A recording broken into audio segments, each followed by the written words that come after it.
night journey that took place, known as Al-Miraj, where the Prophet ﷺ was taken to the seventh heaven. Did this take place physically or spiritually? Did it take place with his body and soul, or was it only with his soul? Akhi, the most authentic opinion is that this particular journey, the night journey, which Allah Azza wa Jal mentioned in chapter 17, Surah Al-Isra, Subhanalladhi asra bi'abdihi laylan min al-masjid al-harami ila al-masjid al-aqsa.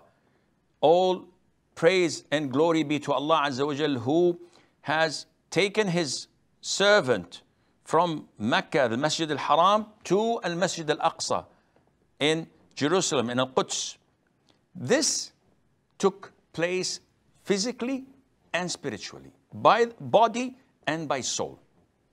And the Prophet went there and he led all the prophets and messengers of Allah in prayer in Al-Masjid al-Aqsa, whether this took place before the ascension to the heavens or after. There is a difference of opinion among scholars.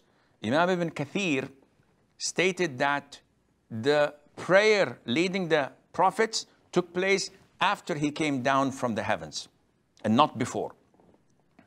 And this is why he says that whenever he went with Jibreel in the seventh heavens, every time he meets an angel or he meets a prophet and he says, "Who's this?"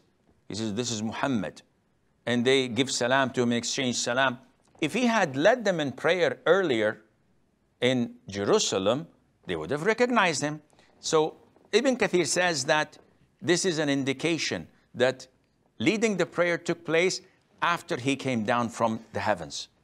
And this is an issue of not of great importance, but it took place by the soul and the body.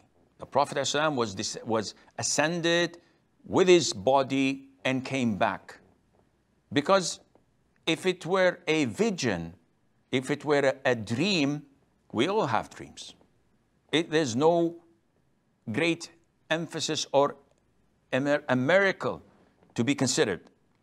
So this incident took place once in his life, body and soul.